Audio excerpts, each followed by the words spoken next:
जय श्री कृष्ण। राधे राधे दोस्तों, स्वागत है आपका अपने चैनल पर। आज मैं आपको हरितालिका तीज के व्रत की कथा सुनाने जा रही हूँ। हरितालिका तीज का व्रत महिलाएं अपने पति की लंबी आयु के लिए रखती हैं। यह व्रत निर्जला रखा जाता है और भगवान शिव और माता पार्वती की पूजा की जाती है। अगले दिन व्रत का पारण किया जाता है। जिनकी विवाह के बाद की पहली तीज है, उनको सुहाग की सभी वस्तुएं माता पार्वती को अर्पित करनी चाहिए। इससे सुहागनों को अखंड सौभाग्यवती का वरदान मिलता है। परिवार में सुख समृद्धि आती है। यह व्रत पति की लंबी आयु और अखंड सौभाग्य के लिए किया जाता है। अब सुनते हैं कथा।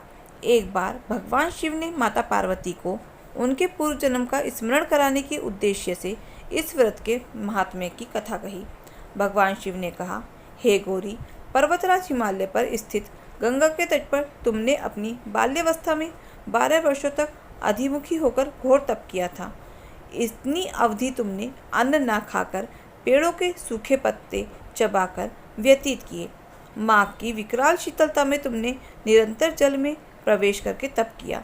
बैशाख की जला देने वाली गर्मी में तुमने पंचाग्नि से शरीर को तपाया। श्रावण की मूसलाधार बारिश में खुले आसमान के नीचे बिना अन्न जल ग्रहण किए समय व्यतीत किया। तुम्हारे पिता तुम्हारे कष्ट, साधना और तपस्या को देखकर बड़े दुखी होते थे। उन्हें बड़ा कष्ट होता था। तब एक दिन तुम्हारी तपस्या तथा तुम्हारे पिता के कष्ट को देखकर नारद जी तुम्हारे घर पधारे। तुम्हारे पिता ने हृदय से अतिथि सत्कार करके उनके आने का कारण पूछा। तब नारद जी ने कहा, हे राजन, मैं भगवान विष्णु के भेजने पर यहाँ आया हूँ। आपकी कन्या ने बड़ा ही कठोर तप किया है। इससे प्रसन्न होकर वे आपकी कन्या से विवाह करना चाहते हैं। इस संदर्भ में आपकी क्या राय है? नारद जी की बात सुनकर तुम्हारे पिता बहुत ही खुश हुए। उनके तो जैसे सारे कष्ट दूर हो गए। प्रसन्नचित होकर तुम्हारे पिता बोले, हे ऋषिवर, यदि श्री विष्णु जी मेरी कन्या का वरण करना चाहते हैं तो भला मुझे क्या आपत्ति हो सकती है? वे तो साक्षात ब्रह्मा है। हे महर्षि, यह तो हर पिता की इच्छा होती है कि उसकी पुत्री सुख संपदा से युक्त पति के घर में लक्ष्मी की तरह बने। पिता की सार्थकता इसी में है कि पति के घर जाकर पुत्री पिता के घर से अधिक सुखी रहे। तुम्हारे पिता की स्वीकृति पाकर नारद जी विष्णु जी के पास गए और उनसे तुम्हारे विवाह को निश्चित होने का समाचार सुनाया। मगर इस विवाह संबंध में की बात जब तुम्हारे कानों में पड़ी तो तुम्हारे दुख का ठिकाना ना रहा। तुम्हारी एक सखी ने तुम्हारी इस मानसिक दशा को समझ लिया और उसने उस दुख का कारण जानना चाहा। तब तुमने बताया कि मैंने सच्चे हृदय से भगवान शिव शंकर का वरण किया है, किंतु मेरे पिता ने मेरा विवाह विष्णु जी से निश्चित कर दिया है। मैं विचित्र धर्म संकट में हूँ। अब क्या करूँ? प्राण छोड़ देने के अतिरिक्त अब कोई भी उपाय शेष नहीं बचा है। तुम्हारी सखी बड़ी ही समझदार और सूझबूझ वाली थी। उसने कहा, सखी, प्राण त्यागने का इसमें कारण ही क्या है? संकट के मौके पर धैर्य से काम लेना चाहिए। नारी के जीवन की सार्थकता इसी में है कि पति रूप में हृदय से जिसे एक बार स्वीकार कर लिया, जीवन भर उसी से निर्वाह करें। सच्ची आस्था और एक निष्ठा के समक्ष तो ईश्वर को भी समर्पण करना पड़ता है। मैं तुम्हें घनघोर जंगल में ले चलती हूँ, जो साधन स्थली भी हो और जहाँ तुम्हारे पिता तुम्हें ढूंढ भी ना पाए। वहाँ तुम साधना में लीन हो जाना। मुझे विश्वास है कि ईश्वर अवश्य ही तुम्हारी सहायता करेंगे। तुमने ऐसा ही किया। तुम्हारे पिता तुम्हें घर पर ना पाकर बड़े दुखी हुए तथा चिंतित भी हुए। फिर सोचने लगे कि तुम ना जाने कहाँ चली गई। मैं विष्णु जी से इसका विवाह करने का प्रण कर चुका हूँ। यदि भगवान विष्णु बारात लेकर आए और कन्या घर पर ना हुई तो बड़ा अपमान होगा। मैं तो कहीं मुँह दिखाने के योग्य भी नहीं रहूँगा। यही सब सोचकर तुम्हारे पिता ने जोर शोर से तुम्हारी खोज शुरू करवा दी। इधर तुम्हारी खोज होती रही, उधर तुम अपनी सखी के साथ नदी के तट पर एक गुफा में मेरी आराधना में लीन थी। भाद्रपद शुक्ल तृतीया को हस्त नक्षत्र था। उस दिन तुमने रेत के शिवलिंग का निर्माण करके व्रत किया। रात भर मेरी स्तुति के गीत गाकर जागी। तुम्हारी इस कष्ट साधक तपस्या के प्रभाव से मेरा आसन डोलने लगा। मेरी समाधि टूट गई। मैं तुरंत तुम्हारे समक्ष पहुंचा और तुम्हारी तपस्या से प्रसन्न होकर तुमसे वर मांगने के लिए कहा। तब अपनी तपस्या के फलस्वरूप मुझे अपने समक्ष पाकर तुमने कहा, मैं हृदय में आपको पति के रूप में वरण कर चुकी हूँ।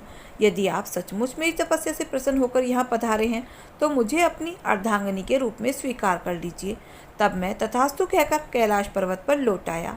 प्रातः होते ही तुमने पूजा की समस्त सामग्री को नदी में प्रवाहित करके अपनी सहेली सहित व्रत का पालन कर लिया। उसी समय अपने मित्र, बंधु व दरबारियों सहित तुम्हारे पिता तुम्हें खोजते खोजते वहां आ पहुंचे और तुम्हारी इस कष्ट साधना तपस्या का कारण तथा उद्देश्य पूछा। उस समय तुम्हारी दशा को देखकर तुम्हारे पिता अत्यंत दुखी हुए और पीड़ा के कारण आंखों में आंसू भर आए थे। तुमने उनके आंसू पोंछे और विनम्र स्वर में कहा, पिताजी, मैंने अपने जीवन का अधिकांश समय कठोर तपस्या में बिताया है। मेरी इस तपस्या का उद्देश्य केवल यही था कि मैं भगवान शिव को पति के रूप में पाना चाहती थी। आज मैं अपनी तपस्या की कसौटी पर खरी उतर चुकी हूँ, क्योंकि भगवान विष्णु से मेरा विवाह करने का निश्चय कर चुके थे, इसलिए मैं अपने आराध्य की खोज में घर छोड़कर चली आई। अब मैं आपके साथ इसी शर्त पर घर जाऊंगी कि आप मेरा विवाह विष्णु जी से ना करके भगवान शिव से करेंगे। तुम्हारे पिता मान गए और तुम्हें घर ले गए। कुछ समय के बाद शास्त्रोक्त विधि विधान पूर्वक उन्होंने हम दोनों का विवाह करवा दिया। तो हे पार्वती, भाद्रपद की शुक्ल तृतीया को तुमने मेरी आराधना करके जो व्रत किया था, उसी के फलस्वरूप मेरा तुमसे विवाह हो सका। इसका महत्व यह है कि मैं इस व्रत के करने वालियों को मनवांछित फल देता हूँ। इसलिए सौभाग्य की इच्छा करने वाली प्रत्येक युवती को यह व्रत पूरी एक निष्ठा तथा आस्था से करना चाहिए। हरितालिका तीज की पूजा विधि। हरितालिका तीज में श्री गणेश भगवान शिव और माता पार्वती की पूजा की जाती है। सबसे पहले मिट्टी से तीनों की प्रतिमाएं बनाएं और भगवान गणेश को तिलक करके दूर्वा अर्पित करें। इसके बाद भगवान शिव को फूल, बेलपत्र और शमी पत्र अर्पित करें और माँ पार्वती को श्रृंगार का सामान अर्पित करें। तीनों देवताओं को वस्त्र अर्पित करने के बाद हरितालिका तीज व्रत कथा सुने या पढ़ें। इसके बाद श्री गणेश जी की आरती करें और भगवान शिव और माँ पार्वती जी की आरती उतारने के बाद भोग लगाएं। हरितालिका तीज का महत्व। हरितालिका तीज का व्रत पति की दीर्घ आयु के लिए रखा जाता है।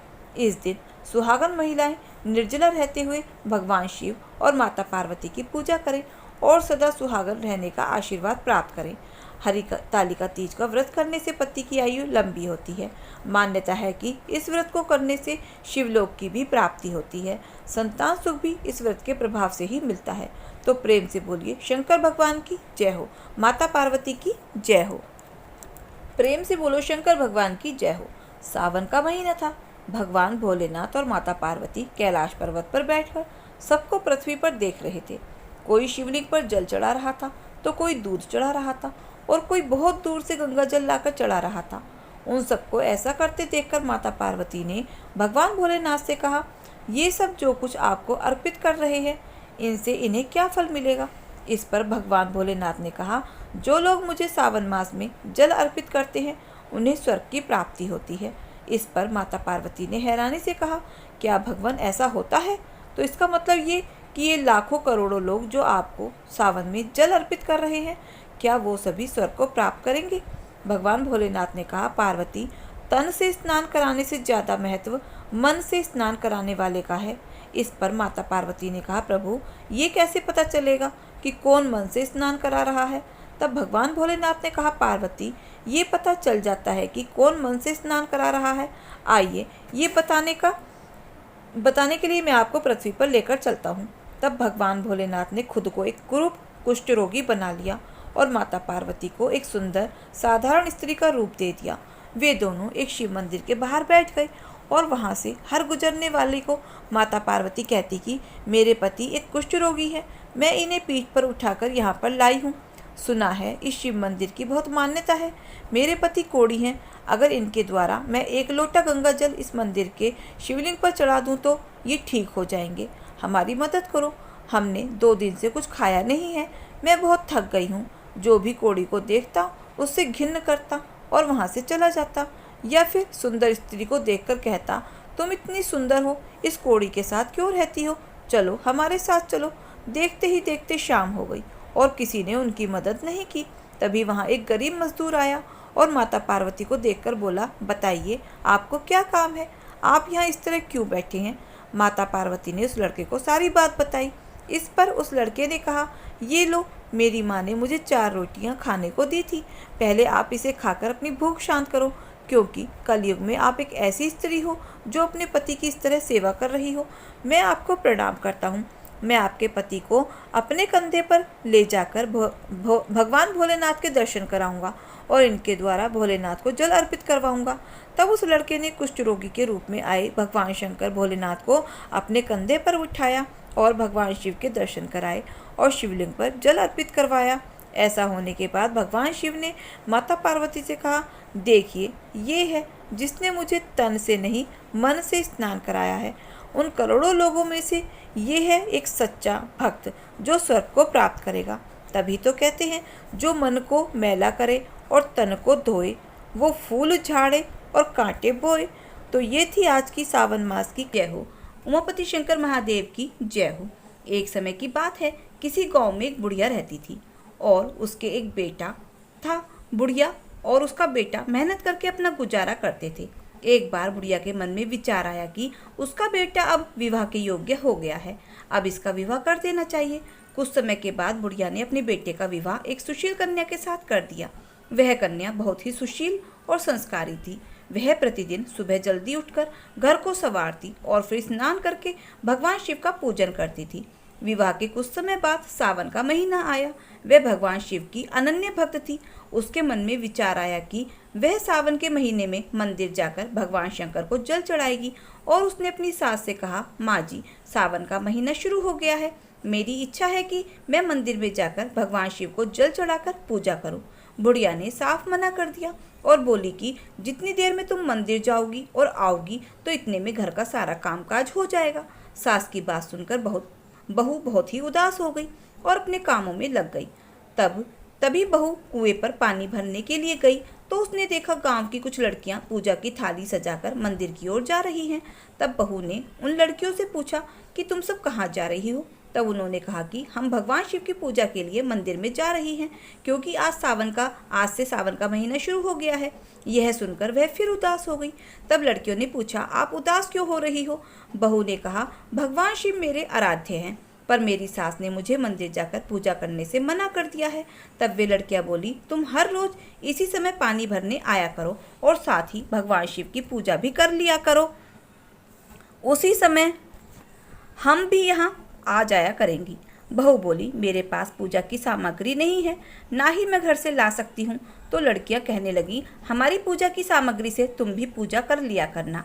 यह सुनकर वह बहुत ही खुश हुई और प्रतिदिन शिवलिंग पर जल चढ़ाती और भक्ति भाव से पूजा करती और भगवान शंकर से बोली, हे प्रभु, मैंने अपनी सास से ये बात छिपाई है, इसके लिए मुझे क्षमा कर देना।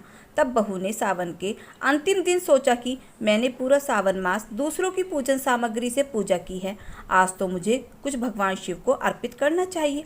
उसने अपनी नाक से नथ उतारकर धोकर भगवान शिव को अर्पित कर दी और घर आ गई। घर आकर अपने कार्यों में व्यस्त हो गई और सास से नज़र चुराती रही कि सास की नज़र कहीं मेरी नथ पर ना पड़ जाए। ऐसा करते करते दोपहर हो गई। तब दोपहर में सास की नज़र बहू की नथ पर पड़ गई। तब सास ने पूछा, बहू, तुम्हारी नथ कहाँ है। तब बहू बोली, माँ जी, मुझे नहीं पता, शायद कहीं गिर गई होगी। सास बोली, तुम कहाँ कहाँ गई थी। बहू बोली, मैं पानी भरने कुएं पर गई, तब तक तो मेरी नथ नाक में थी, उसके बाद मैं उपले थापने के लिए गई थी। तब सास बोली, चलो हम वहाँ पर जाकर ढूंढते हैं। तब सास बहू पहले कुएं पर गई, वहाँ पर नथ ना मिली। तब दोनों उपले वाले स्थान पर आईं, उपले तोड़कर देखने लगी। तब दोनों ने उपले तोड़ने शुरू किए। दोनों के उपलों में एक एक नथ निकली। तब सास बोली, नथ तो एक थी, नथ दो कैसे हो गई। सास ने सारे उपले तोड़ने शुरू कर दिए, सभी उपलों में नथ निकलने लगी। तभी सास ने बहू से पूछा कि ये क्या बात है, ऐसा कैसे हो रहा है। तब बहू ने कहा, माँ जी, मुझे क्षमा कर देना, मैं सावन मास में प्रतिदिन भगवान शंकर को जल चढ़ाने मंदिर जाती थी और सावन की समाप्ति पर अपनी नथ भगवान शंकर को अर्पित कर दी और उन्होंने मुझे इतनी सारी नथ दे दी, क्योंकि सावन मास में भगवान शंकर की पूजा को बहुत ही महत्व दिया जाता है। सावन मास में स्नान, दान, जप तप का इतना महत्व है, तो अगले साल हम दोनों सास बहू शिवलिंग पर जल चढ़ाएंगी और जप तप करेंगी। अगला सावन आया तो दोनों सास बहू ने एक साथ मिलकर सावन मास का स्नान किया, जप तप किया और भगवान भोलेनाथ के आशीर्वाद से उनका घर अन्न धन के भंडारों से भरपूर हो गया। बहू को पुत्र की प्राप्ति हुई। तो हे भोलेनाथ, जैसी कृपा आपने सास बहू पर की, वैसे ही सब पर कृपा बनाए रखना। तो प्रेम से बोलो उमापति शंकर महादेव की जय हो। दोस्तों, अगर आपको हमारी कथा कहानी अच्छी लगी हो तो प्लीज़ वीडियो को लाइक शेयर और सब्सक्राइब अवश्य करना, अपना प्यार और सहयोग देना। मिलते हैं फिर ऐसे ही नई कथा कहानियों के साथ। धन्यवाद।